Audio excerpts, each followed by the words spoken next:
It was our first night in Florida. I saw Braj getting a blowjob right over there in front of everybody. How am I supposed to chip with that going on? I'll tell you what, it was the most inspired I've ever been in my whole life. We cheered him on and then we bought him drinks after. Half that story is true. Let's talk about it.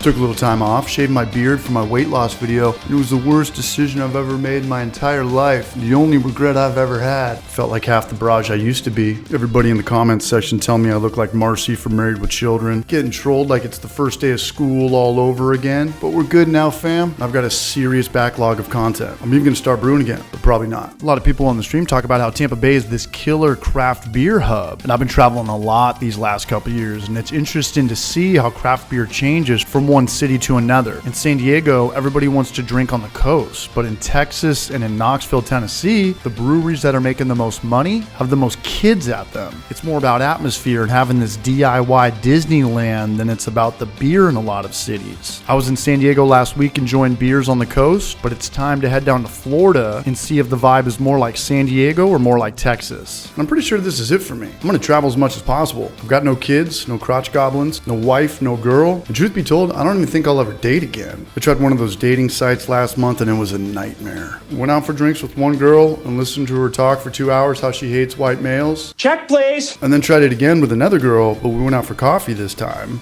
And things went good, but for the second date, she wanted me to go to church with her and meet her family on a Friday night. Second date, church, family on a Friday night? I feel like I'm taking crazy pills! Sometimes it's a lot easier just to stay at home, maybe spend 6.5 minutes on X-Hamster. So that's it. We're saving all of our date money for traveling. Our bags are packed, tickets have been purchased, so let's roll. And coming into Tampa Bay, it is a trip. I've never seen a city like this in my life. Around each corner is a completely different vibe. You walk 2 blocks and you feel like you're in Tijuana. You walk 2 more blocks and you feel like you're in downtown San Diego. Walk 2 more blocks and you feel like you're in Scarface. Go around the corner from there and you feel like you're in New Orleans, and then go 2 more blocks for there and you feel like you're in a ghost town from The Last of Us. And it's hot in Florida. You gotta stay hydrated. It is much hotter than Knoxville and San Diego. When visiting Florida, I recommend bringing another t-shirt or 2 when you leave your house. Tampa's big. It's spread out like San Diego and Austin. It's not like Knoxville or Asheville where you can walk everywhere, so be prepared to have Lyft and Uber downloaded. And as much as I'm here for the beer, I've never had a Cubano sandwich, so we gotta track one of those down as well and see if it lives up to the hype.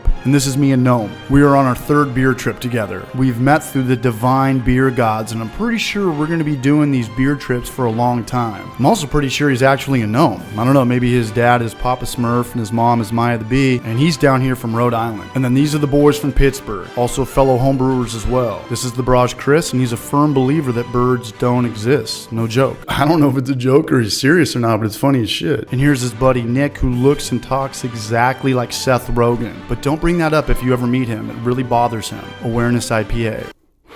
We got to start doing better, people. And this is the Brajette Brie from the old country, San Diego, who met up with us to point us in the right direction of where to go. And for those who aren't aware, there's 3 things in life that I'm addicted to: chugging delicious beers, Boom, perfect timing. reverse breakaway dunks, and crashing Airbnbs. I have no clue how hotels still exist. Airbnbs are half the fun when going on vacation. And even though we only used our Tampa Bay Airbnb as a crash pad, it was still killer. Newly remodeled with an artsy Mediterranean vibe. I have no clue what art is, let alone what the Mediterranean is, but it's a great Airbnb nonetheless. And I'll leave a link in the description if you're interested in checking out Tampa Bay. But let's roll, Gnome. Time to wake up. And from the Airbnb, we're able to walk to Angry Chair Brewery. And this is a great brewery with a full-on kitchen, deep fried fish sandwich for hangover prevention. And one thing I noticed here is that hockey goes hard in Tampa. I always regretted never getting into hockey. Maybe it's not too late. I just need a team. Too early for IPAs, but the sours and lagers are worth checking out. And truth be told, I just came from a 30-day sober kick, so I had no concept of time in Tampa Bay. I was in complete autopilot for the entirety of the trip. No clue what day it is and no clue of what order we hit the breweries in, but here's the places you'll want to check out. And if there's one brewery in Tampa you've heard of, it's going to be Cigar City and their famous High Life IPA. They sold out to Monster Energy last year. Some people care when breweries sell out, some people don't. I'm not from Tampa, so I could care less. The brewery brewery had one of those systems that's in the middle of the brewery. It's cool for the customers, but it's got to be obnoxious as hell for all the workers there. People coming in and asking you questions all day while you're trying to work. Could be a tough place to work. Not in my top 3 breweries in Tampa, but worth checking out if you're close by. But I highly recommend heading west over the bridge to check out St. Petersburg. We did go to a brewery out there where all of us ordered different beers and none of them were drinkable. But right across the street is this awesome brewery called If I Brewed the World. They were not open for 3 hours, but the owner let us in, poured us beers for free, and gave us a great 30-minute pep talk on where to go and where not to go. St. Pete's a trip. It's beautiful. It reminds me of San Diego and downtown Austin a little bit. It's interesting to see what people are doing these days. Saw my first dog bar, and this place is awesome. Super successful. What a great idea. Probably a great way to meet people too. But this place, put this place on your radar. Grand Central Brew House. This is one of my favorite breweries I've ever been to, and I've learned that if a place has the vertical lagering tanks, chances are their lagers are going to be great. And if their lagers are great, it's almost safe to say that all their other beer styles are going to be great as well. We met up with the barrage Patrick Sandy, who's a fellow home brewer, and he was rocking a kill, and I loved him for it. Dark lagers are my go-to these days, and theirs was A+.